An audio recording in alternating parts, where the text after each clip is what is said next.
ಶ್ರೀ ಗುರುಭ್ಯೋ ನಮಃ ಪರಮಗುರುಭ್ಯೋ ನಮಃ ಶ್ರೀಮದಾನಂದತೀರ್ಥ ಭಗವತ್ಪಾದಾಚಾರ್ಯ ಗುರುಭ್ಯೋ ನಮಃ ಹರಿ ಓಂ.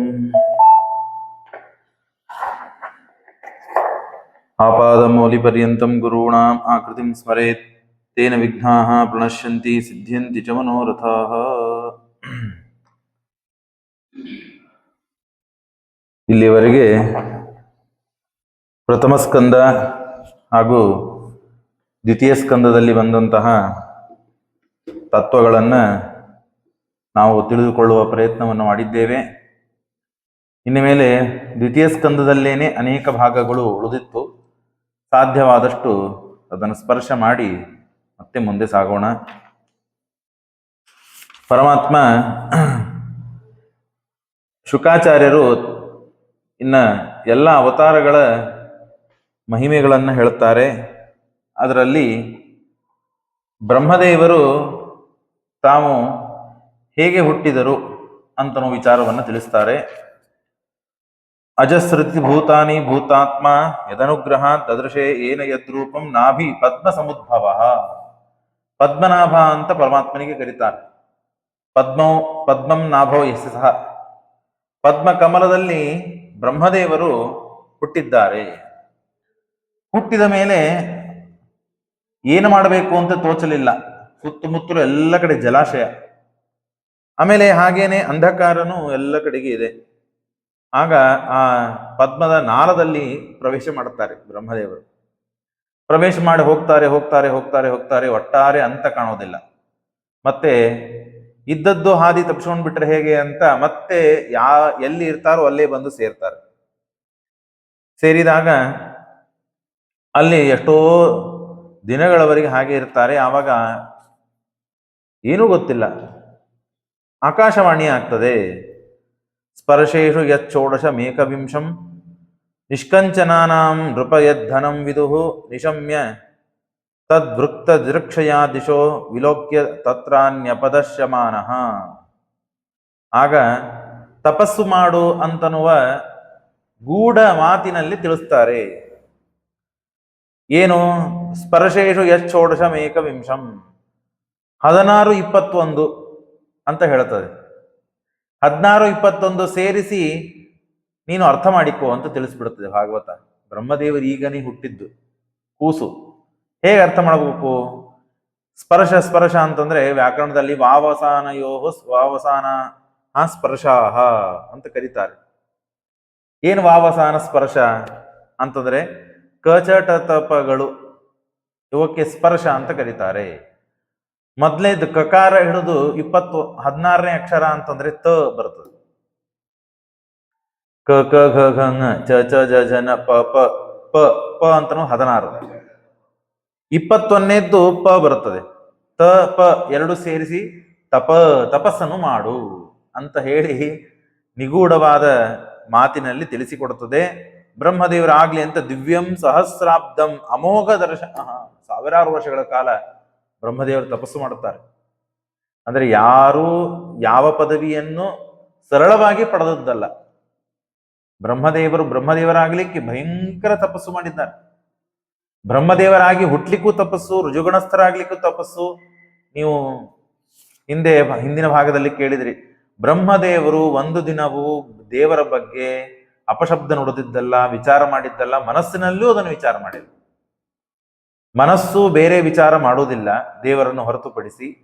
ಎಂದೂ ತಪ್ಪು ಹಾದಿ ಹಿಡಿದಿಲ್ಲ. ಆದ್ದರಿಂದಲೇನೆ ಅವರು ರುಜು ಅಂತ ಕರೀತಾರೆ. ಆದ್ದರಿಂದಲೇ ಭಗವಂತನ ಅವರ ಮೇಲೆ ವಿಶೇಷವಾದ ಅನುಗ್ರಹ ಮಾಡುತ್ತಾನೆ.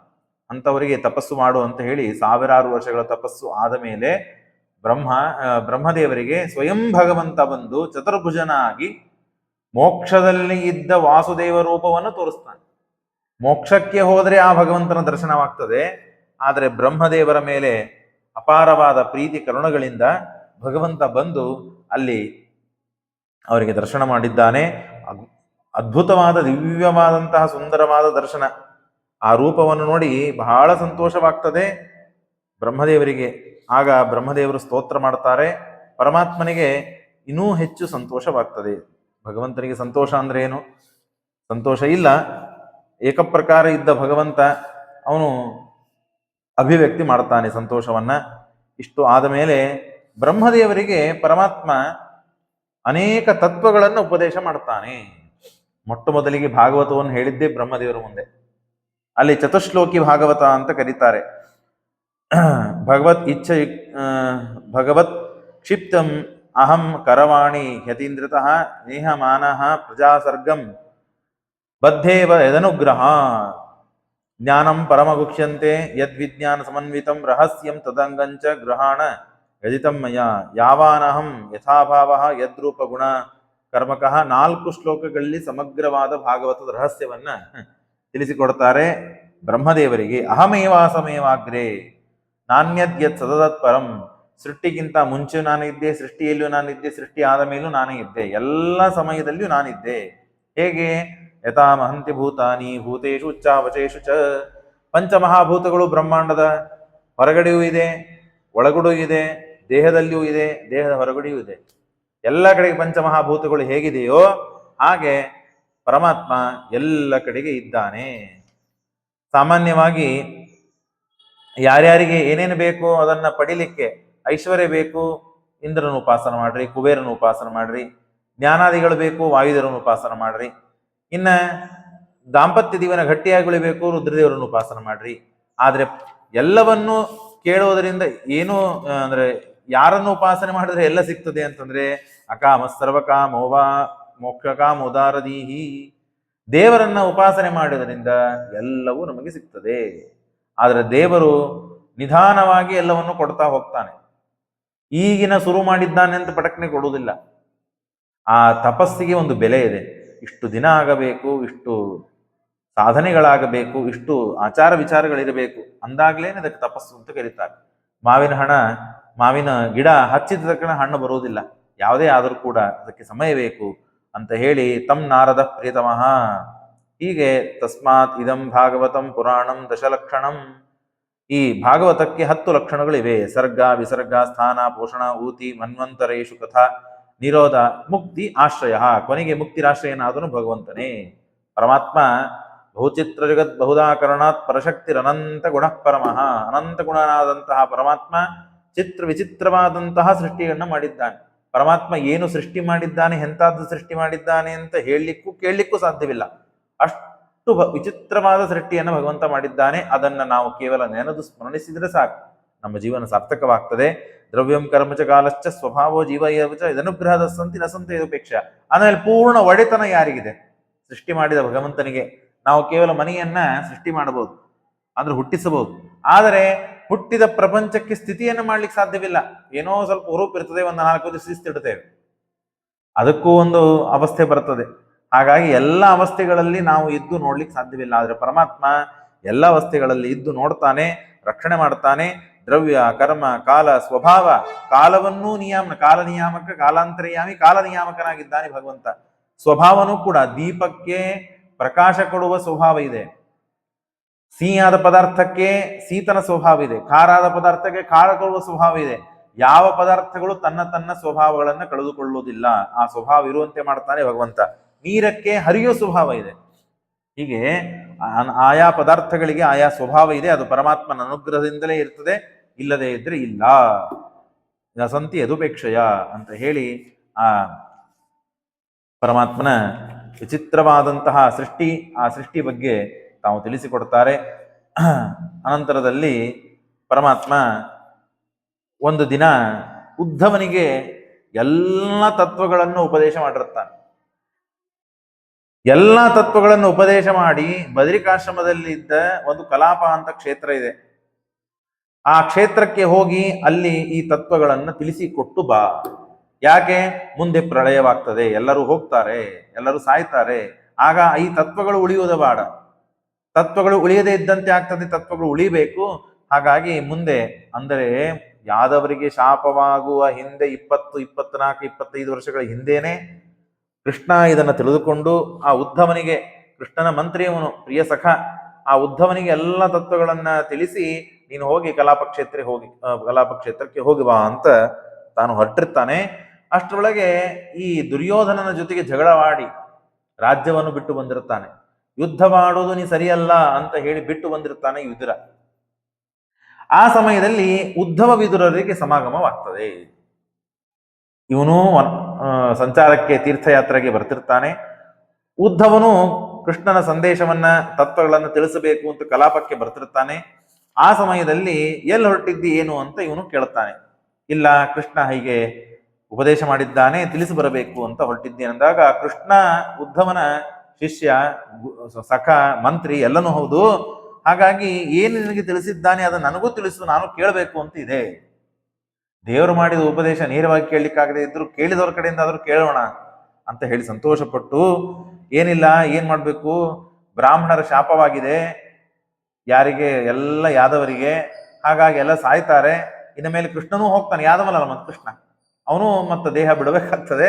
ಹಾಗಾಗಿ ತತ್ವವನ್ನು ಉಪದೇಶ ಮಾಡಿದ್ದಾನೆ, ನಾನು ಹೋಗಿ ತಿಳಿಸಿ ಬರಬೇಕಾಗಿದೆ ಅಂದಾಗ, ಇನ್ನ 25 ವರ್ಷ ಮುಂದೆ ಆಗುವ ಕಥೆ ಪರಮಾತ್ಮ ತಿಳಿದು ಹೇಳಿಬಿಟ್ಟಿರ್ತಾನೆ. ಅವಾಗ ಸುಖಾಯ ಕರ್ಮಾಣಿ ಕರೋತಿ ಲೋಕೆ ನತೈ ಸುಖಂ ವಾನ್ಯ ಉಪಾರತಂ ವಾ ವಿಂದೇತ ಭೂಯಸ್ತತ ಏವ ಯುಕ್ತಂ ಭವ ಯದತ್ರ ಭೂ ಯುಕ್ತಂ ಭಗವಾನ್ ವದೇನ್ಯಃ. ಜೀವರಾಶಿಗಳು ಸುಖ ಬೇಕು ಅಂತಾರೆ, ಆದ್ರೆ ಸುಖಕ್ಕೆ ಬೇಕಾದ ಸಾಧನವನ್ನು ಮಾಡುವುದಿಲ್ಲ. ಸುಖಮಿಚ್ಛಂತಿ ಮೂಢಾಹ ನೆಚ್ಛಂತಿ ಸುಖ ಸಾಧನಂ. ಆರಾಮಾಗಿರಬೇಕಂತೇವೆ, ಯಾವ ತಾಪತ್ರೆಗಳು ಬೇಡ, ನಾನು, ನನ್ನ ಹೆಂಡತಿ, ಮಕ್ಕಳು, ಐಶ್ವರ್ಯ, ಕಾರು, ಭೋಗ, ರಾಜ್ಯ ಎಲ್ಲ ಬೇಕು, ಆದರೆ ಅದಕ್ಕೆ ಬೇಕಾದ ಸಾಧನೆಗಳು ಯಾವುದು ಬೇಡ ಅಂತಂತಾನೆ ಮನುಷ್ಯ. ಹಾಗಾದ್ರೆ ನಡೆಯುವುದಿಲ್ಲ. ಅದಕ್ಕೆ ಸಾಧನಕ್ಕೆ, ಸುಖಕ್ಕಾಗಿ ಸಾಧನವನ್ನು ಮಾಡಬೇಕು. ಸಾಧು ಪೃಷ್ಟಂ ತ್ವಯಾ ಬ್ರಹ್ಮನ್, ನೀನ್ ಕೇಳಿದ್ದು ಒಳ್ಳೇದೇ, ಆದರೆ ನನಗೆ ಈಗ ಸ್ವಲ್ಪ ಬೇಗ ಇದೆ.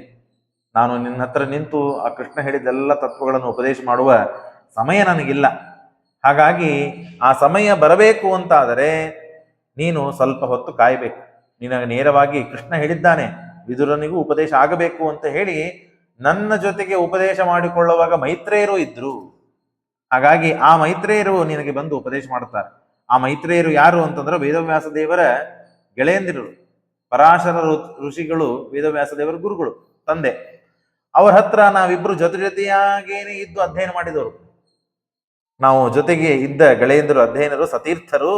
ಹಾಗಾಗಿ ಆ ಪರಾಶರ ಹತ್ರ ನಾವು ಉಪದೇಶವನ್ನ ಕೇಳುವಾಗ ಮೈತ್ರೇಯರು ಇದ್ರು. ಆ ಉಪದೇಶವನ್ನ ಮೈತ್ರೇಯರು ಮಾಡ್ತಾರೆ ನಿಮಗೆ, ಅವಶ್ಯವಾಗಿ ನೀನು ಆ ಮೈತ್ರೇಯರ ಭೇಟಿಯಾಗು, ನಿನಗೆ ಉಪದೇಶ ಮಾಡ್ತಾನೆ ಇವನು ಅಂತಂದಾಗ ಬಹಳ ಸಂತೋಷವಾಯಿತು. ಆಗ ಉದ್ಧವನನ್ನ ಬಿಟ್ಟು ಕೊಡ್ತಾನೆ, ತಾನು ಹೋಗ್ತಾನೆ ಕಲಾಪ ಕ್ಷೇತ್ರಕ್ಕೆ, ತಾನು ಏನ್ ಮಾಡಬೇಕಾದ ಉಪದೇಶವನ್ನು ಮಾಡ್ತಾನೆ. ಆಗ ಮೈತ್ರೇಯರನ್ನ ಬೆನ್ನಿ ಹತ್ತಿಕೊಂಡು ಹುಡುಕೊಂಡು ವಿದುರ ತಾನು ಹೋಗ್ತಾನೆ.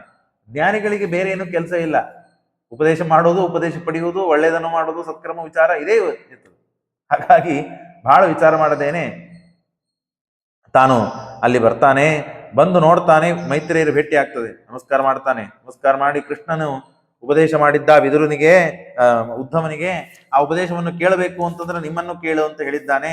ಹಾಗಾಗಿ ಬಹಳ ಸಂತೋಷ, ನೀವು ನಮಗೆ ಉಪದೇಶ ಮಾಡಬೇಕು ಅಂತಂದಾಗ, ಸರಿ ಆಗ್ಲಿ ಅಂತ ಹೇಳಿ ಅದ್ಭುತವಾದಂತಹ ಸೃಷ್ಟಿ, ಆ ಸೃಷ್ಟಿಯನ್ನ ತಿಳಿಸಿಕೊಡುತ್ತಾನೆ ಉದ್ಧವ. ಮೈತ್ರೇಯರು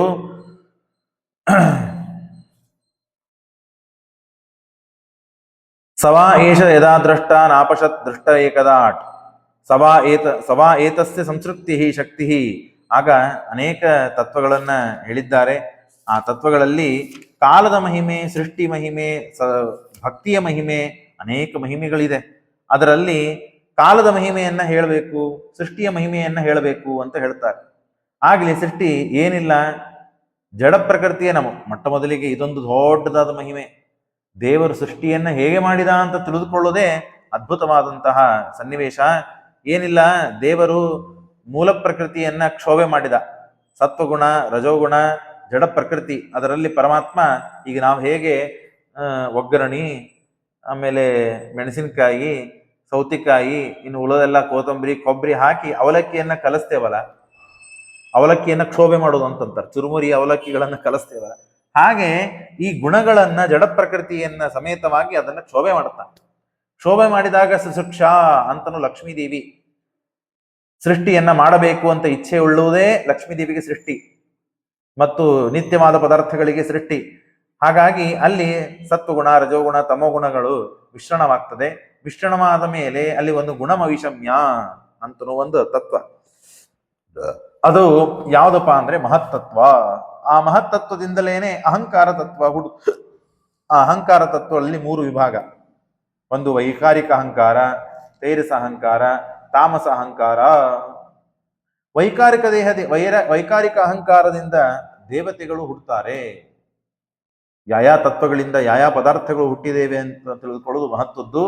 ವೈಕಾರಿಕ ಅಹಂಕಾರದಿಂದ ದೇವಾನ್ ದೇಹ ಕಂಚತಂ ತ್ರಿವಿಧಂ ತತಃ ಆಕಾಶಾತ್ ವಿಭುಧಂ ವಾಯುಸ್ತೇಜೋ ಅಸೃಜತ ಅಂತ ಹೀಗೆಲ್ಲ ಬರ್ತದೆ.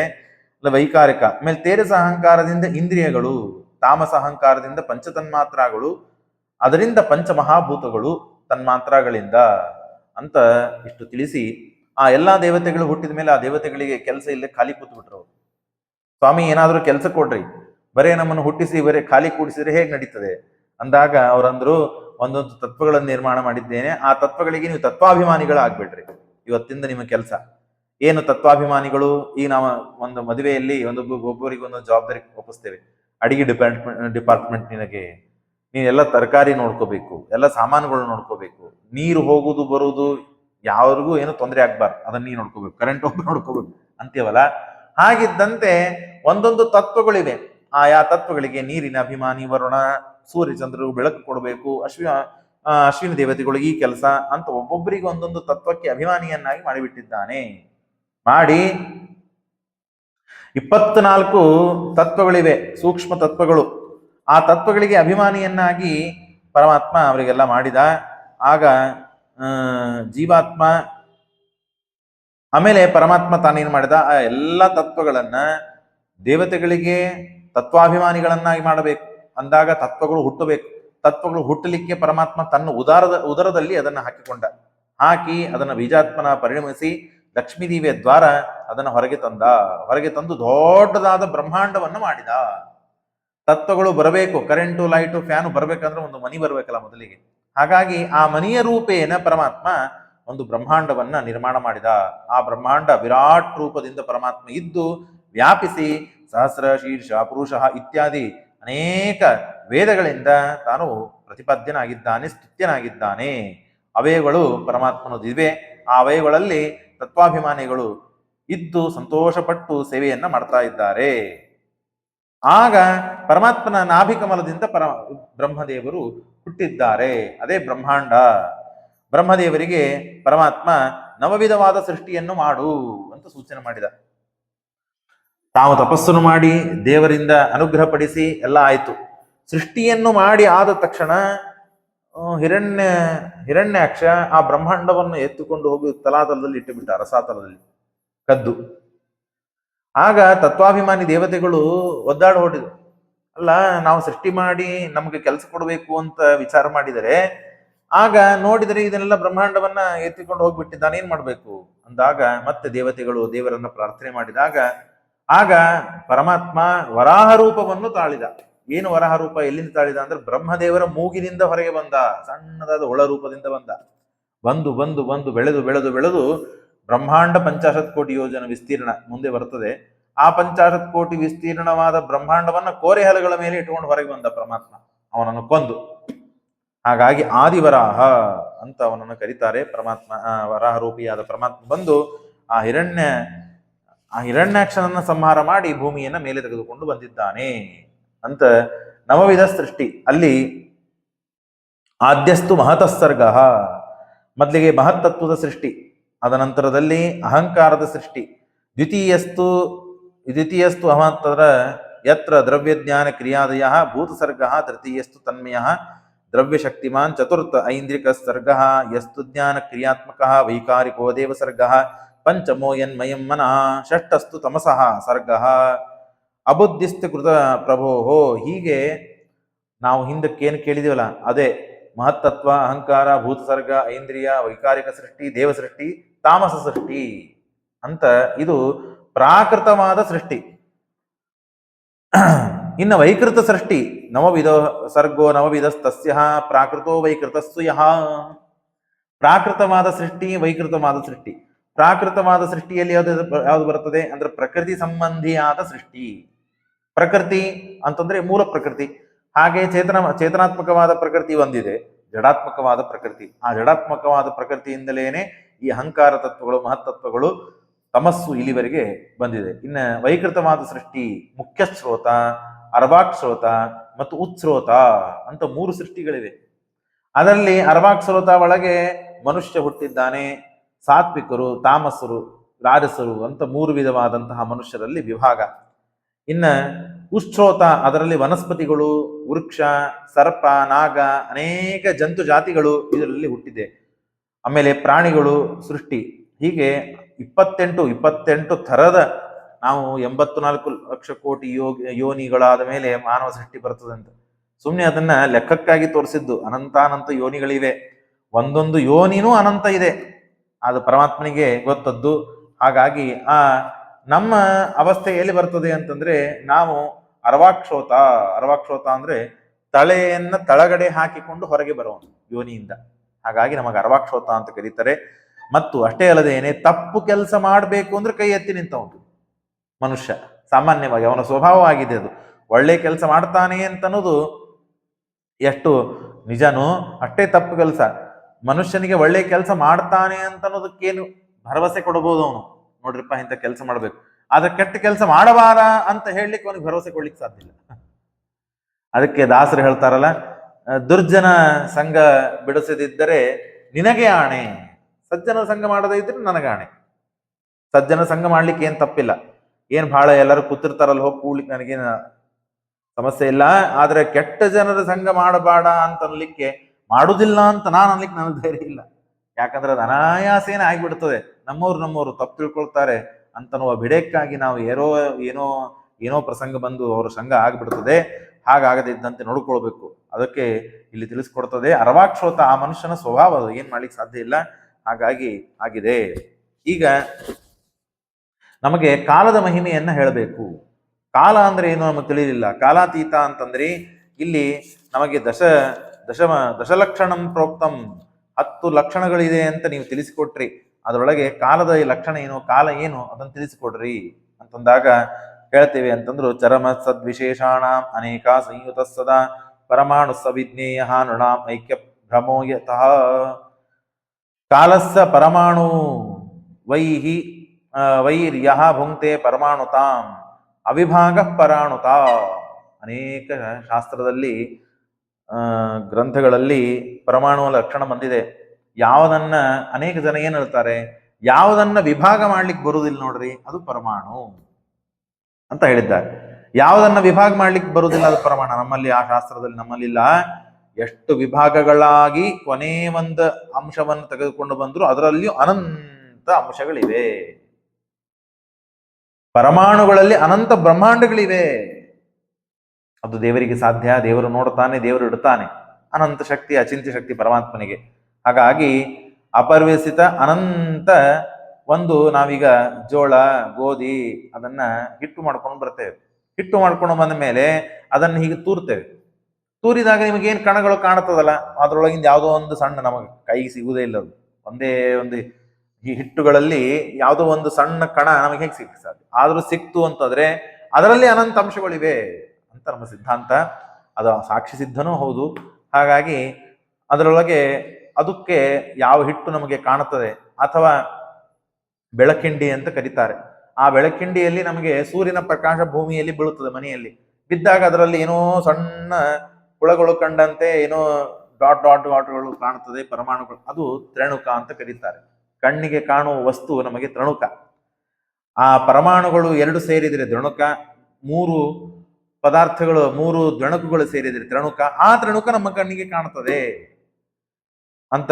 ತ್ರೆಸರಣು ತ್ರಿಣುಕಂ ಭುಂಕ್ತೆ ಯಃ ಕಾಲಃ ಸ ತ್ರುಟಿ. ತ್ರುಟಿ ಆದ ಮೇಲೆ ಲವ, ಲವ ಆದ ಮೇಲೆ ನಿಮೇಷ, ನಿಮೇಷ ಆದ ಮೇಲೆ ಕ್ಷಣ. ಅಲ್ಲಿವರೆಗೆ ಕ್ಷಣ ಬರುವುದಿಲ್ಲ. ಒಂದು ಕ್ಷಣ ಹೋಯ್ತು. ಕ್ಷಣ ಹೋಗಕ್ಕಿಂತ ಮುಂಚೆ ನಾವೆಲ್ಲ ಗಡಿಯಾರದಲ್ಲಿ ನೋಡ್ತೇವೆ ಸೆಕೆಂಡ್ ಒಳಗೂ ಎಷ್ಟು ಸೆಕೆಂಡ್ಗಳು ಇರ್ತವೆ ಅಂತ ಹೇಳಿ. ಹಾಗಾಗಿ ಅದು 5000 ವರ್ಷದ ಹಿಂದೇನೆ ವೇದವ್ಯಾಸದೇವರು ಹೇಳಿ ಮುಗಿಸ್ಬಿಟ್ಟಿದ್ದಾರೆ ಲೆಕ್ಕವನ್ನ. ಟೈಮ್ ಇದ್ದಿದ್ದಿಲ್ಲ. ಅವಾಗ ಹೇಗೆ ಟೈಮ್ ಗುರ್ತು ಮಾಡ್ಕೋಬೇಕು ಅಂದ್ರೆ, ಒಂದು ಭಾಂಡಿ, ಅದಕ್ಕೊಂದು ಕಡ್ಡಿ, ತುಪ್ಪ ಇಟ್ಟು ಅದನ್ನ ಇಟ್ಟಾಗ ಆ ಕಡ್ಡಿ ಸಮಯಕ್ಕೆ ತಕ್ಕಂತೆ ಅದು ತಿರುಗ್ತಾ ಹೋಗ್ಬೇಕಂತೆ. ಇಷ್ಟು ಗಂಟೆ ಆಗಿದೆ ಅಂತ ಗೊತ್ತಾಗ್ಬೇಕು. ಅಂತದ್ದೇ ಒಂದು ಬೋಗಣಿ ಇರ್ತಿತ್ತು, ಅದರಲ್ಲಿ ತುಪ್ಪ ಹಾಕ್ತಿದ್ರು, ಅದರಲ್ಲಿ ಒಂದು ಕಡ್ಡಿ ಹಾಕ್ತಿದ್ರು. ಏನೋ ಅದು ವಿಚಿತ್ರ. ಅದು ತಿಳಿಸ್ತಾ ಇತ್ತು ನಮಗೆ. ಹಿಂದಿನ ಕಾಲದಲ್ಲಿ ಎಲ್ಲಿ ಸಮಯ, ಈ ಗಡಿಯಾರ ವಾಚುಗಳು ಬಂದಿವೆ. ಅವಾಗೆಲ್ಲ ಹಾಗೆಲ್ಲ ತಿಳಿದುಕೊಳ್ತಾ ಇದ್ರು. ದ್ವಾಪರಾರ್ಧ ಮೂಲಂ ಚತುರಂಗುಲೈ ಸ್ವರ್ಣಮಾಶೈ ಕೃತಚ್ಛಿದ್ರಂ, ಹೀಗೆ ತಾವು ತಿಳಿತಾರೆ. ಆದ ಮೇಲೆ ಕಾಲದ 12,000 ದಿವ್ಯ ವರ್ಷಗಳಾದವು ಅಂತಂದ್ರೆ ಒಂದು ದೇವತೆಗಳಿಗೆ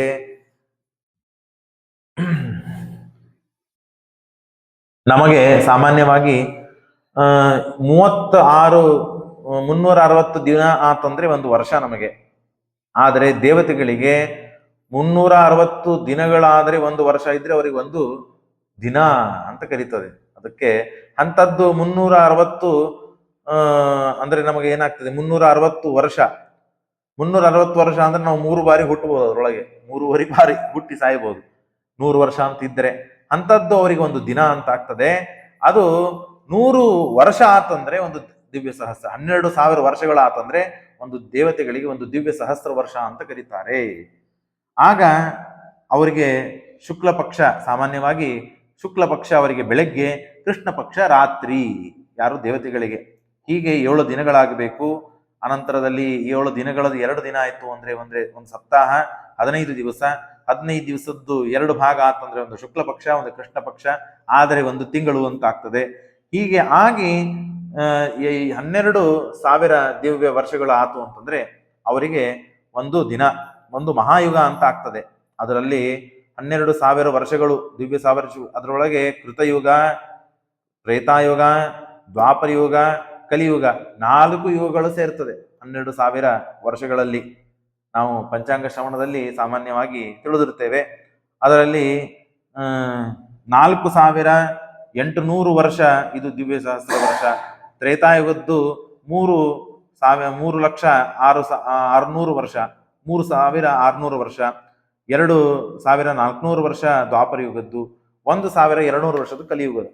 ಹೀಗೆ ದ್ವಿಪರಾರ್ಧೆ ಈಗ ನಡೀತಾ ಇದ್ದದ್ದು ವೈವಸ್ವತ ಮಂತ್ರ. ಹೀಗೆ ನಾವೆಲ್ಲ ಒಂದು ಲೆಕ್ಕ ತಿಳಿಲಿಕ್ಕೆ ಸಾಧ್ಯ.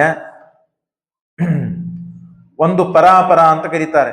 4 ಯುಗಗಳು ಸೇರಿದರೆ ಒಂದು ಮಹಾಯುಗ. ಅಂತ ಮಹಾಯುಗ 71 ಬಾರಿ ಆಗಬೇಕು. 71 ಬಾರಿ ಆದ ಮೇಲೆ ಅದು 14 ಬಾರಿ ತಿರುಗಬೇಕು. ಆವಾಗ ಒಂದು ಮನುವಿನ ಜೀವಾವಧಿ ಮುಗೀತದೆ. ಕೃತಯುಗ, ತ್ರೇತಾಯುಗ, ದ್ವಾಪರಯುಗ, ಕಲಿಯುಗ ಇವೆಲ್ಲ ಸೇರಿದ್ದು ಇದು ಇಂಟು 71 ಆಗ್ಬೇಕು. 4 ಯುಗ ಸೇರಿದ್ದು 71 ಬಾರಿ ಆಗ್ಬೇಕು. 71 ಬಾರಿ ಆದರೆ 71 ಬಾರಿಯ 14 ಬಾರಿ ಆಗ್ಬೇಕು. ಅಂದ್ರೆ 4 ಸೇರಿ 71, 71 ಇಂಟು 14, 14 ಬಾರಿ ಆದರೆ ಬ್ರಹ್ಮದೇವರು ಒಂದು ಹಗಲು. ಹೀಗೆ ತಾವತಿ ರಾತ್ರಿ, ಹೀಗೆ ರಾತ್ರಿ. ಇಂಥದ್ದು ಒಂದು ದಿನ. ಇಂಥದ್ದು 360 ದಿನಗಳಾಗಬೇಕು. 360 ದಿನಗಳಾತಂದ್ರೆ ಒಂದು ವರ್ಷ. ಇಂಥದ್ದು ಈಗ ಬ್ರಹ್ಮದೇವರಿಗೆ ಎಷ್ಟಾಗಿದೆ? 50 ವರ್ಷ. 51ನೇ ವರ್ಷ ಬೆಳಗ್ಗಿನ ದಿವಸ, ಬೆಳಗ್ಗೆ ಮುಂಜಾನೆ ಪ್ರಾಯ 11:30 ಗಂಟೆ ನಡೀತಾ ಇದೆ. ಅದಕ್ಕೆ ಬ್ರಹ್ಮದೇವರಿಗೆ ಪರಾಪರ ಅಂತ ಕರೀತಾರೆ. ದ್ವಿಪರಾರ್ಧ, 50 ವರ್ಷಕ್ಕೆ ಒಂದು ಪರ. ದ್ವಿಪರಾರ್ಧ 2ನೇ ಪರ ನಡೆದಿದೆ. ದ್ವಿಪರಾರ್ಧೇ ವೈವಸ್ವತಮಂತ್ರೆ ಕಲಿಯುಗೆ ಪ್ರಥಮ ಚರಣೆ ಭರತ ವರ್ಷ ಅಂತ ನಾವು ಅಂತೇವೆ. ಈಗ 28 ಕಲೋ ಯುಗೆ ಭರತೇ ವರ್ಷೆ ಭರತಖಂಡೇ ಅಂತ ನಾವೆಲ್ಲ ಅಂತೇವೆ. ಹೀಗೆ ಬ್ರಹ್ಮದೇವರ ಆಯುಷ್ಯವಿದೆ. ಇಷ್ಟು ದೀರ್ಘವಾದ ಕಾಲದ ಮಹಿಮೆ ಆಯ್ತು. ಹಾಗಾದ್ರೆ ಪೂರ್ವಸ್ಯ ಪರಾರ್ಥ ಬ್ರಹ್ಮನೋ ನಾಮ ಮಹಾನಭೂತ್ ಕಲ್ಪೋ ಯತ್ರ ಅಭವತ್ ಬ್ರಹ್ಮ ಶಬ್ದ ಬ್ರಹ್ಮೇತಿ ಎಂ ವಿದುಹು ಅಯ್ಯಂತು ಕಥಿತ ಕಾಲ.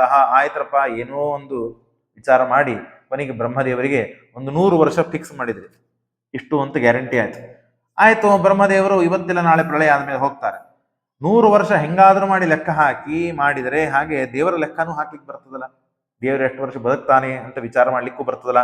ತಸ್ಸೇವಾಂತೆ ಕಲ್ಪೋಭೂತ್ ಪದ್ಮ ವರಾಹ ಇದು ವಿಖ್ಯಾತ ಯತ್ರಾಸೀತ್ ಸೂಕರೋ ಹರಿಹಿ ಅಂತಂದ್ರೆ ಅದಕ್ಕೆ ಹೇಳ್ತಾರೆ, ಬ್ರಹ್ಮದೇವರ ಲೆಕ್ಕ ಹಾಕಿದಂತೆ ಪರಮಾತ್ಮನ ಲೆಕ್ಕ ಹಾಕ್ಲಿಕ್ಕೆ ಬರುವುದಿಲ್ಲ. ಯಾಕೆ? ಇಷ್ಟೆಲ್ಲ ಲೆಕ್ಕ ಹಾಕಿ ಬ್ರಹ್ಮದೇವರ ಆಯುಷ್ಯ, ಇದು ಪರಮಾತ್ಮನ ಕಣ್ಣು ಮುಚ್ಚಿ ಕಣ್ಣು ತೆಗೆದ್ರೆ ಎಷ್ಟಾಗಬೇಕು ಅಷ್ಟು ಒಂದು ಪರಮಾತ್ಮನ, ಇದು ಬ್ರಹ್ಮದೇವರ ಒಂದು ಆಯುಷ್ಯ. ನಿಮೇಶ ಉಪಚರ್ಯತೆ, ಏನೋ ಒಂದು ಹೇಳಬೇಕು ಅಂತ ಹೇಳ್ತಾ ಇದ್ದೇವೆ, ಇದಕ್ಕೂ ಲೆಕ್ಕ ಇಲ್ಲ. ಬ್ರಹ್ಮದೇವರ 100 ವರ್ಷ ಅಂದ್ರೆ ಪರಮಾತ್ಮ ಒಂದು ಕಣ್ಣು ಮುಚ್ಚಿ ಕಣ್ಣು ತೆಗೆದ್ರೆ ಎಷ್ಟು ಹೊತ್ತು ಬೇಕು? ಅಷ್ಟು ಹೊತ್ತಾಗ್ತದೆ. ಅಂದ್ರೆ ಕಾಲಕ್ಕೆ ಮಹಿಮೆ ಏನು ಹೇಳಬೇಕು? ಕಾಲೋ ಎಂ ದ್ವಿಪರಾರ್ಧಾಖ್ಯೋ ನಿಮೇಶ ಉಪಚರ್ಯತೆ. ಇಷ್ಟು ಪರಮಾತ್ಮನ ಅಗಾಧವಾದಂಥ ಮಹಿಮೆ ಇದೆ. ಕಾಲೋಯಂ ಕಾಲೋಸ್ಮಿ ಲೋಕಕ್ಷೇಕೃತ್ ಪ್ರವೃದ್ಧೋ ಲೋಕಾನ್ ಸಮಾಹರ್ತುಮಿಹ ಪ್ರವೃತ್ತಃ. ಕಾಲವನ್ನ ಗೆದ್ದವರು ಯಾರು ಇಲ್ಲ. ಕಾಲಾತೀತನಾದವನು ಇದ್ದವನು ಅಂದ್ರೆ ಪರಮಾತ್ಮ ಒಬ್ಬನೇ. ಅವ್ಯಾಕೃತಸ್ಯ ಅನಂತಸ್ಯ ಅನಾದೇಹ ಜಗದಾತ್ಮನಃ ಕಾಲೋಯಂ ಪರಮಾಣ್ವಾದಿ ದ್ವಿಪರಾರ್ಧೋ ಈಶ್ವರ. ಹೀಗೆ ಕಾಲದ ಮಹಿಮೆಯನ್ನು ಹೇಳಿದ ಮೇಲೆ ಇನ್ನ ಆ ಬ್ರಹ್ಮದೇವರಿಂದ ಪ್ರಜಾಪತಿಗಳು ಹುಡ್ತಾರೆ. ದಕ್ಷ ಪ್ರಜಾಪತಿ, ಅದರಂತೆ ಮರೀಚಿ, ಅತ್ರಿ, ಪುಲಹ, ಪುಲಸ್ತ್ಯ, ಕ್ರತು, ಭೃಗು, ವಶಿಷ್ಠ ಮತ್ತು ದಕ್ಷ, ಹೀಗೆ 7-8 ಮಂದಿ ಹುಡ್ತಾರೆ. ದಶಮಃ ತತ್ರ ನಾರದ, 10ನೇದವರು ನಾರದರು ಹುಟ್ಟುತ್ತಾರೆ. ಇವೆಲ್ಲ ಮತ್ತೆ ಗರ್ಭವಾಸದಿಂದ ಹುಟ್ಟಿದ್ದಲ್ಲ. ಹೇಗೆ ಹುಟ್ಟಿದ್ದಾರೆ? ಕೆಲವರು ಛಾಯಾಯಾಹ ಕರ್ದಮೋಜಜ್ಞೆ, ನೆರಳಿನಿಂದ ಕರ್ದಮ ಪ್ರಜಾಪತಿಗಳು ಹುಟ್ಟಿದ್ದಾರೆ. ಬೆವರಿನಿಂದ, ಇಚ್ಛಾ ಮಾತ್ರದಿಂದ ಹೀಗೆಲ್ಲ ತಾವು ಹುಟ್ಟಿದ್ದಾರೆ. ಇಲ್ಲಿವರೆಗೆ ಮಾನವ ಸೃಷ್ಟಿ ಆಗೇ ಇಲ್ಲ. ಉತ್ಸನ್ನಾದ್ ನಾರದ, ತೊಡೆಯಿಂದ ನಾರದ ಹುಟ್ಟಿದ್ದಾರೆ. ತೊಡೆಯಿಂದ ನಾರದರು ಹುಟ್ಟಿದ್ದಾರೆ. ಮರೀಚಿ ಇವರೆಲ್ಲರೂ ಹುಟ್ಟಿದ್ದಾರೆ. ಪ್ರಾಣ ಸಂಜಾತಃ ಭೃಗುರ್ದ್ವಿಜಿ ಕರಾತ್ ಛಾಯಾಯ ಕರ್ದಮೋಜದ್ದೆ ದೇವಹೂತಿಯ ಪ್ರತಿಪ್ರಭು. ಮುಂದೆ ದೇವಹೂತಿಯ ಯಾರು ಗಂಡನಾಗವನಿದ್ದಾನೋ ಕರ್ದಮ ಪ್ರಜಾಪತಿ, ಅವನು ಮತ್ತೆ ಬ್ರಹ್ಮದೇವರ ಛಾಯಾ ನೆರಳಿನಿಂದ ಹುಟ್ಟಿದ್ದವನು. ಹಾಗಾಗಿ ಇವೇ ಎಲ್ಲ ಮರೀಚಿ ಪ್ರಮುಖೈಹಿ ವಿಪ್ರೈಹಿ ಕುಮಾರೈಹಿ ಮುನ್ನಾಸಹ, ಹೀಗೆ ಅವರು ತಪಸ್ಸು ಮಾಡ್ತಾ ಇದ್ದಾರೆ. ಆಗ ದೇವರು ಹೇಳ್ತಾನೆ, ಇನ್ನು ಮೇಲೆ ಮಾನವ ಸೃಷ್ಟಿ ಆಗಬೇಕು, ಹೀಗೆ ನಡೆಯುವುದಿಲ್ಲ, ಮಾನವ ಸೃಷ್ಟಿ ಆಗಬೇಕು. ಹಾಗಾಗಿ ನೀವೊಂದು ಕೆಲಸ ಮಾಡು ಅಂತ ಹೇಳಿ ಬ್ರಹ್ಮದೇವರು 2 ಭಾಗ ಆಗಿಬಿಡುತ್ತಾರೆ. ಬ್ರಹ್ಮದೇವರ ದೇಹನೇ 2 ಭಾಗ ಆಗ್ತದೆ. ಒಂದು ಸ್ವಯಂಭುವ ಮನು, ಮತ್ತೊಂದು ಅವನ ಪತ್ನಿ ಶತತಾರ.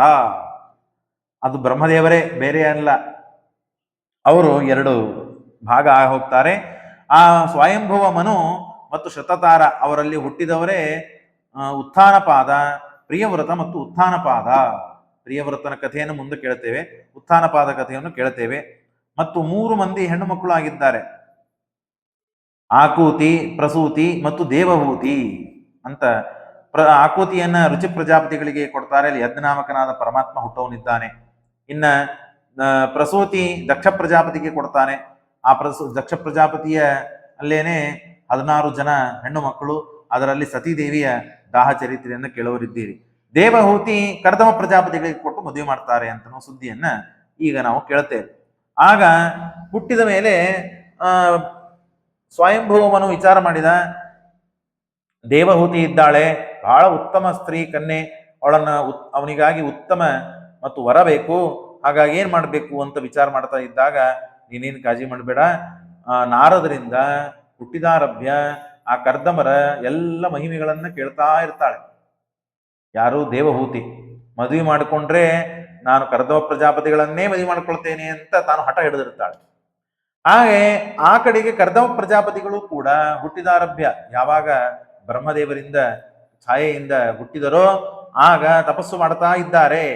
ಯಾಕೆ ಅಂತಂದ್ರೆ ಉತ್ತಮ ಕನ್ಯೆಗಾಗಿ ನಾನು ಮಡದಿ, ನಾನು ಮಾಡುವ ದಾನ, ತಪಸ್ಸು, ಭೋಗ ಯಾವುದೇ ಇರಲಿ, ಆ ಅಧ್ಯಯನ ಇತ್ಯಾದಿಗಳಿಗೆ ಹೆಂಡತಿ ಸ್ಥಾನ ಬಹಳ ದೊಡ್ಡದಿದೆ.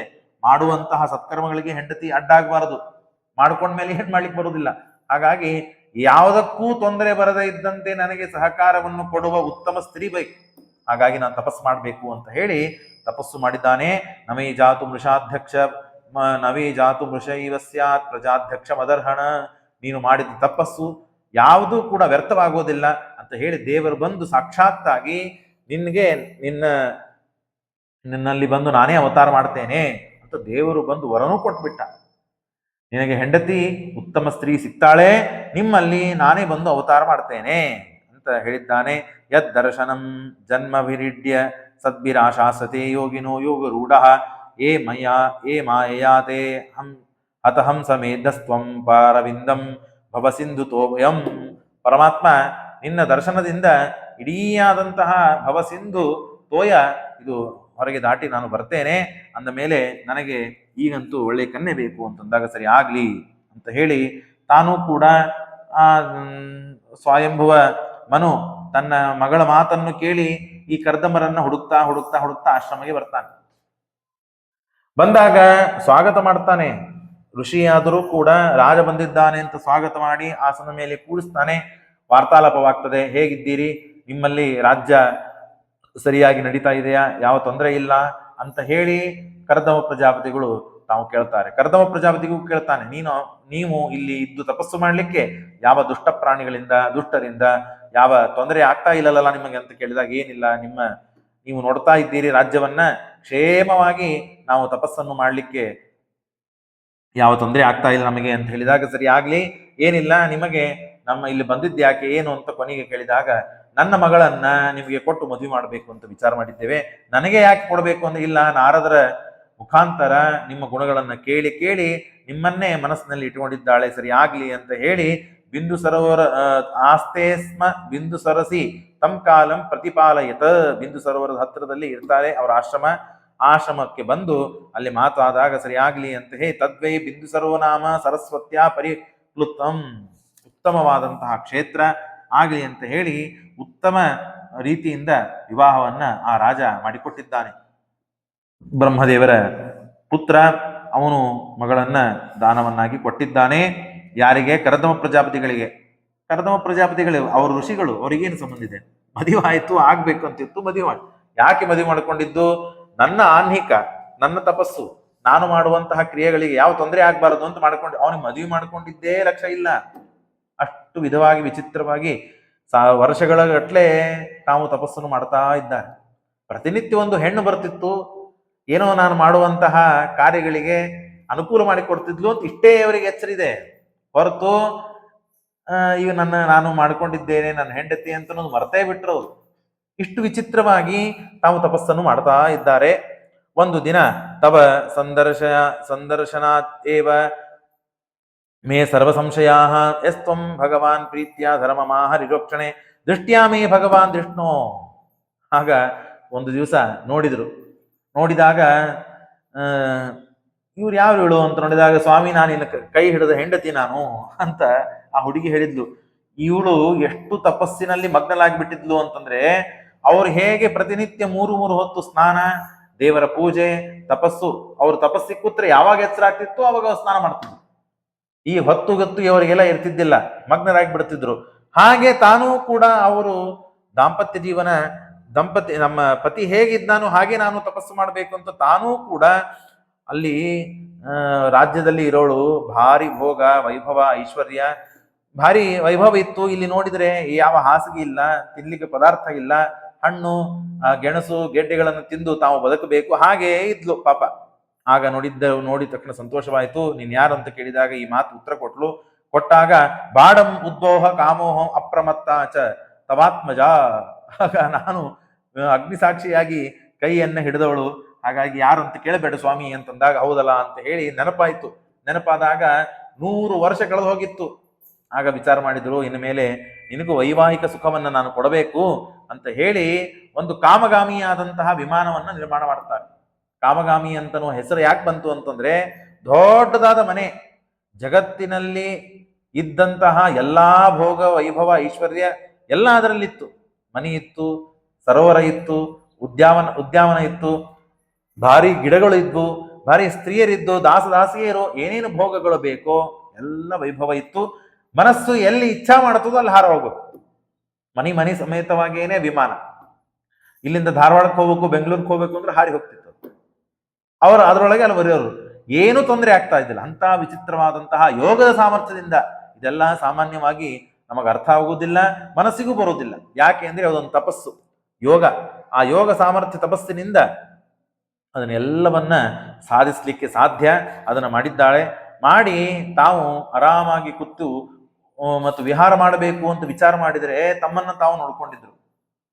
ತಪಸ್ಸು ಮಾಡಿ ಮಾಡಿ ಮಾಡಿ ಸೊರಗಿ ಹೋಗ್ಬಿಟ್ಟಿದ್ದಾರೆ. ಏನು ಮೈಯಲ್ಲಿ ತ್ರಾಣ ಇಲ್ಲ, ಶಕ್ತಿ ಇಲ್ಲ.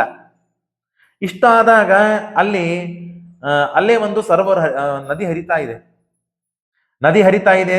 ಅಲ್ಲಿ ಸ್ನಾನ ಮಾಡಿಕೊಂಡು ಬನ್ನಿ ಅಂತ ಹೇಳಿದ್ರು. ಸ್ನಾನ ಮಾಡ್ಲಿಕ್ಕೆ ವಿದ್ಯಾಧರ ಸಹಸ್ರಾರು ಅಪ್ಸರಾ ಸ್ತ್ರೀಯರು ಬಂದಿದ್ದಾರೆ. ಅಪ್ಸರಾರ ಸ್ತ್ರೀಯರು ಬಂದು ಅಲ್ಲಿ ಸ್ನಾನ ಮಾಡಬೇಕು ಅಂತ ಹೇಳಿ ಇವಳನ್ನ ಕಳೆದುಕೊಂಡು ಹೋಗಿ ಮುಣಿಗಿ ಹಾಕಿ ಸ್ನಾನ ಮಾಡಿದ್ದಾರೆ. ಭಾರಿ ಜಡಗಟ್ಟು ಹೋಗ್ಬಿಟ್ಟಿತ್ತು. ಸ್ನಾನ ಮಾಡಿ ಮಾಡಿ ಮಾಡಿ ಭಾರಿ ಸುಂದರವಾದ ಮೊದಲಿನಂತೆಯೇ ರೂಪವನ್ನು ತಾಳಿದ್ದಾಳೆ. ಎಲ್ಲ ಗಂಧಲೇಪನವನ್ನು ಮಾಡಿದ್ದಾರೆ. ಅಕಿನ ಸಲುವಾಗಿ ಸಾವಿರಾರು ಅಪ್ಸರಾಸ್ತ್ರೀಯರು ಬಂದಿದ್ದಾರೆ. ತಯಾರು ಮಾಡಿ ಇನ್ನು ಕುತ್ತು ಹೋಗಬೇಕು. ಅನ್ನಂ ಸರ್ವಗುಣೋಪೇತಂ, ಅಲ್ಲಿದ್ದ ಆಹಾರ ಭಾರೀ ಅದ್ಭುತವಾದದ್ದು. ಆಗ ವಿದ್ಯಾಧರ ಸಹಸ್ರೇಣ ಸೇವ್ಯಮಾನಂ ಸುಹಾಸನಂ, ನಗರದಲ್ಲಿ ಇದ್ದು ತಾನು ಬೆಳೆದಿದ್ದಾಳೆ.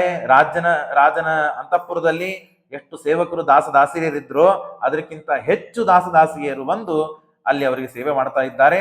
ತಾವು ತಮ್ಮನ್ನು ನೋಡಿಕೊಂಡು ಅಲ್ಲಿ ತಾವು ಸ್ನಾನ ಮಾಡಿದ್ದಾರೆ. ಕರ್ದಮ ಪ್ರಜಾಪತಿಗಳು ಸ್ನಾನ ಮಾಡಿದಾಗ ತಾವು ಅದ್ಭುತವಾದ ರೂಪವನ್ನ ಧಾರಣೆ ಮಾಡಿದ್ದಾರೆ. 100 ವರ್ಷ ತಾವು ಗಂಧಮಾದನ ದ್ರೋಣಿಯಲ್ಲಿ ಹೋಗಿ ಅಲ್ಲಿ ಬೇರೆ ಬೇರೆ ವಿಧವಾದಂತಹ ಲೋಕಗಳಲ್ಲಿ ಹೋಗಿ ಸಂಚಾರ ಮಾಡಿದ್ದಾರೆ. 100 ವರ್ಷ ಕಳೆಯಿತು. 100 ವರ್ಷ ಆದ ಮೇಲೆ 9 ಜನ ಹೆಣ್ಣು ಮಕ್ಕಳು ಹುಟ್ಟಿದ್ದಾರೆ. ಆಯ್ತು, ಇನ್ನು ಮೇಲೆ ನೀನು ಕೂಡ ವೈವಾಹಿಕ ಜೀವನವನ್ನ ಅನುಭವಿಸಿದ್ದಿ, ಇನ್ನು ಮೇಲೆ ನನ್ನ ಕೆಲಸ ಮುಗಿತು, ನಾನು ತಪಸ್ಸಿಗೆ ಹೋಗ್ತೇನೆ ಅಂತ ಕರ್ದಮರು ಹೇಳಿದ್ರೆ, ಕರ್ದಮಂ ವೀರಮಾಪನ್ನೋ ಜಜ್ಞೆ ಅಗ್ನಿರಿವ ದ್ವರೌಣಿಹಿ. ಆಗ ಅವಳಂದು, ಮಕ್ಕಳನ್ನ ಹುಟ್ಟಿಸಿ ಹೋಗ್ಬಿಟ್ರೆ ಯಾರ ಜವಾಬ್ದಾರಿ? ಅವ್ರದೆಲ್ಲ ಮದುವೆ ಆಗ್ಬೇಕು, ಅವರ ಎಲ್ಲ ಕುಟುಂಬ ಎಲ್ಲ ಒದಗಿಸ್ಕೊಡ್ಬೇಕು, ನೀವು ಹೀಗೆ ಹೋದ ನಡೆಯುವುದಿಲ್ಲ, ಸರಿ ಆಗ್ಲಿ ಅಂತ ಹೇಳಿ ಆ ಬ್ರಹ್ಮದೇವರ ಮಾನಸ ಪುತ್ರರು ಏನಿದ್ರಲ್ಲ, ಮರೀಚಿ, ಅತ್ರಿ, ಪುಲಹ, ಪುಲಸ್ತ್ಯ, ವಶಿಷ್ಠ, ಅಂಗಿರಿ, ಇವರೆಲ್ಲವರಿಗೆ ಈ ಮಕ್ಕಳನ್ನ ಕೊಟ್ಟು ಮದುವೆ ಮಾಡಿಬಿಡ್ತಾರೆ. ಕೊಟ್ಟು ಮದುವೆ ಮಾಡಿ ಕಾಲೇನ ಭೂಯಿಸೀಂ ನೂನಂ, ಆಯ್ತು ನನ್ನ ಕೆಲಸ ಮುಗಿತು, ನಾನು ಬರ್ತೇನೆ. ಇಲ್ಲ, ಕುಲ ಅಭಿವೃದ್ಧಿ ಮಾಡುವಂತಹ ಒಬ್ಬ ಮಗ ಬೇಕು ಅಂತಂದಾಗ ಸರಿ ಆಗ್ಲಿ ಅಂತ ಮತ್ತೆ ಇದ್ದು ತಾವು ಕಪಿಲರನ್ನ ತಾವು ಹುಟ್ಟುವಂತೆ ಅಂದ್ರೆ ಅವತಾರ ಮಾಡುವಂತೆ ಪ್ರಾರ್ಥನೆ ಮಾಡ್ತಾರೆ. ಆಗ ನೆನಪಾಗ್ತದೆ, ಕಪಿಲ ಸ್ವಯಂ ಪರಮಾತ್ಮನೇ ಬಂದು ನಿಮ್ಮಲ್ಲಿ ಅವತಾರ ಮಾಡ್ತೇನೆ ಅಂತ ಹೇಳಿರ್ತಾನೆ ಪರಮಾತ್ಮ ಕರ್ದಮ ಪ್ರಜಾಪತಿಗಳಿಗೆ. ಸರಿ ಆಗ್ಲಿ ಅಂತ ಹೇಳಿ ತ್ವಾಂ ಆತ್ಮಭೂಯಾಂ ಅನುಭೂತಿಂ ಪ್ರಪಂಚಂ ಸ್ವಚ್ಛಂದ ಶಕ್ತಿಂ ಕಪಿಲಂ ಪ್ರಪಯದೆ. ಆಗ ಕಪಿಲ ಜ್ಞಾನಪ್ರದನಾದ ಜ್ಞಾನರೂಪಿಯಾದಂತಹ ಪರಮಾತ್ಮ ಕೃಷ್ಣ, ರಾಮ, ಪರಶುರಾಮ ಇವೆಲ್ಲ ಆಯುಧಗಳನ್ನ ಧಾರಣೆ ಮಾಡಿಕೊಂಡು ದುಷ್ಟರನ್ನ ಸಂಹಾರ ಮಾಡ್ತಾ ಶಿಷ್ಟರನ್ನ ರಕ್ಷಣೆ ಮಾಡಿದರು. ವೇದವ್ಯಾಸ ಮತ್ತು ಹಯಗ್ರೀವ, ಧನ್ವಂತರಿ, ಹಯಗ್ರೀವ ಮತ್ತು ಕಪಿಲ ಇವರೆಲ್ಲ ಜ್ಞಾನ ಸ್ವರೂಪ, ಜ್ಞಾನವನ್ನು ಕೊಡುವಂತಹ ರೂಪಗಳು. ಇದನ್ನ ಉಪಾಸನೆ ಮಾಡಿದ್ರೆ, ಕಪಿಲ ನಾಮಕ ಪರಮಾತ್ಮನನ್ನ ಸ್ಮರಣೆ ಮಾಡಿದ್ರೆ ಮುಂಜಾನೆ ಒಳ್ಳೆ ಕೆಲಸ ನಮಗೆ ಆಗ್ಬೇಕಾಗಿದೆ, ಇವತ್ತೇನು ನಾವು ಅನ್ಕೊಂಡಿದ್ದೇವೆ ಕೆಲಸ ಆಗ್ಬೇಕು ಅಂತಂತ ಇಟ್ಟುಕೊಂಡು ನಾವು ನಾಳೆ ಹೋಗಬೇಕಾಗಿದೆ ಏನೋ ಇದ್ದಾಗ ಕಪಿಲನನ್ನ ಸ್ಮರಣೆ ಮಾಡಿದರೆ ನಮಗೆ ಜಯವಾಗ್ತದೆ. ಅಪಜಯ ಮೊದಲಾದ ಕ್ಲೇಶಗಳಿಂದಿಲ್ಲ, ಅಪರಿಮಿತ ಸೌಖ್ಯ ದೊರಕುವುದು ಈ ಕಪಿಲ ಸುಳಾದಿಯಲ್ಲಿ ಹೇಳ್ತಾರೆ. ಹಾಗಾಗಿ ಆ ಕಪಿಲನನ್ನ ಸ್ಮರಿಸಿದ್ರೆ ಎಲ್ಲ ಆಪತ್ತುಗಳು ವಿಪತ್ತುಗಳು ಜಯ ಮೊದಲಿಗೆ ಸಿಗ್ತದೆ. ಮೊದಲಿಗೆ ನಾವು ಕೇಳಿದೆ ತಥೋ ಜಯ ಮುದೀರಯೇ, ಭಾಗವತವನ್ನು ಶ್ರವಣ ಮಾಡಿದರೇನೆ ನಮಗೆಲ್ಲ ಜಯ ಸಿಗ್ತದೆ ಅಂತ ನಾವು ತಿಳಿದಿದ್ದೇವೆ. ಹಾಗಾಗಿ ಆ ಕಪಿಲ ನಾಮಕ ಪರಮಾತ್ಮನ ಅವತಾರವಾಗಿದೆ. ಆ ಕಪಿಲ ಅವತಾರವಾದ ತಕ್ಷಣ ನಾನೇನು ಹೊರಟು ಬಿಡ್ತೇನೆ, ಇಲ್ಲ ಮುಂದಿನ ಸಂಸ್ಕಾರಗಳು ಆಗಬೇಕು. ಕರ್ದಮ ಪ್ರಜಾಪತಿಗಳಿಗೆ ಬೇರೆ ಏನು ಕೆಲಸ ಇಲ್ಲೇ ಇಲ್ಲ, ಯಾವಾಗಲೂ ತಪಸ್ಸಿನ ಧ್ಯೇಯ, ತಪಸ್ಸಿನ ಉದ್ದೇಶ, ತಪಸ್ಸನ್ನು ಸಾಯಿಸಬೇಕು ಅಂತ. ಈ ಪರಮಾತ್ಮನ ದರ್ಶನದಿಂದ ನನಗೆ ಮೋಕ್ಷ ಸಿಗುವುದಿಲ್ಲ ಅಂತನ್ನೋದು ಗೊತ್ತವರಿಗೆ. ಒಳಗಿದ್ದ ಭಗವಂತನ ದರ್ಶನ ಆಗಬೇಕು. ಈ ಭಗವಂತನ ದರ್ಶನವಾದದ್ದು ಏಕೆ? ನಾನು ಒಳಗಿದ್ದ ಭಗವಂತನ ದರ್ಶನಕ್ಕೆ ಬೇಕಾದಂತಹ ಯಾವ ವಿಘ್ನಗಳಿವೆಯೋ ಆ ವಿಘ್ನ ಪರಿಹಾರ ಆಯ್ತೀಗ. ಹಾಗಾಗಿ ಒಳಗಿದ್ದ ಪರಮಾತ್ಮನ ದರ್ಶನ ಆಗಬೇಕು, ಸಾಧನ ಆಗಬೇಕು ಅಂತ ಅವರಿಗೆ ಉಪನಯನ ಮಾಡಿದ್ದಾರೆ. ಉಪನಯನ ಮಾಡಿದ ಕೂಡಲೇ ಇನ್ನು ನಾನು ಬರ್ತೇನೆ ಅಂತ ತಾವು ತಪಸ್ಸಿಗೆ ಹೋಗಿದ್ದಾರೆ. ಇನ್ನ ಮೇಲೆ ಕಪಿಲ ಮತ್ತು ದೇವಹೂತಿಗಳ ಸಂವಾದ. ಸಂವಾದ ಅಂದ್ರೆ ತಾಯಿ ಮತ್ತು ಮಗ, ಮಗನೇ ತಾಯಿಗೆ ಉಪದೇಶ ಮಾಡಿದ್ದಾನೆ. ಅದ್ಭುತವಾದಂತಹ ಉಪದೇಶ. ಆ ಉಪದೇಶವನ್ನ ಮುಂದಿನ ಭಾಗದಲ್ಲಿ ಕೇಳೋಣ. ಈಗ ಈ ಸುಧಾ ಭಜನಾ ಮಂಡಳಿಯವರು ನಮ್ಮ ತಾಯಿಯ ಅತ್ಯಂತ ಪ್ರೀತಿ ಭಜನಾ ಮಂಡಳಿ, ಅವರು ಭಜನಾ ಮಂಡಳಿಯಲ್ಲಿ ಇದ್ದರು. ಹಾಗಾಗಿ ಬಹಳ ಪ್ರೀತಿಯಿಂದ ಅಭಿಮಾನದಿಂದ ಫೋನ್ ಮಾಡಿದ್ದಕ್ಕೆ ಬಂದಿದ್ದಾರೆ ಎಲ್ಲರೂ. ಆಷಾಢ ಏಕಾದಶಿ ಹೋದ ಬಾರಿಯೂ ಕಳೆದ ಬಾರಿಯೂ ಬಂದಿದ್ರು. ಅವರಿಗೆ ಸ್ವಾಗತವನ್ನ ಹೇಳ್ತಾ ಇನ್ನು ಮೇಲೆ ಅವರು ಭಜನೆ ಮಾಡಿ ನಮಗೆ ದೇವರ ನಾಮವನ್ನ ಶ್ರವಣ ಮಾಡಿಸಬೇಕು ಅಂತ ಕೇಳ್ಕೊಳ್ತೀವಿ.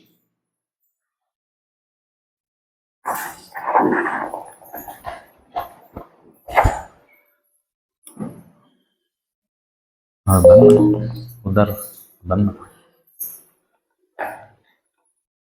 ಇಲ್ಲಾಂದ್ರೆ ಆ ಕಡೆ ತಿರ್ಸಿ, ಅವ್ರ ಕಡೆ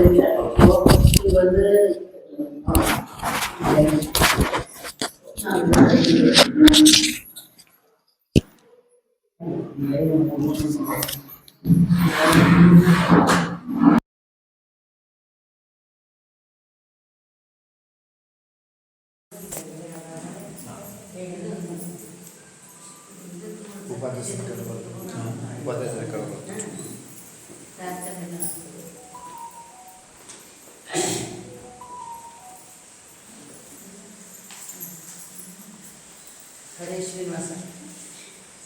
ಶುಕ್ಲಾಂಬರಧರಂ ವಿಷ್ಣು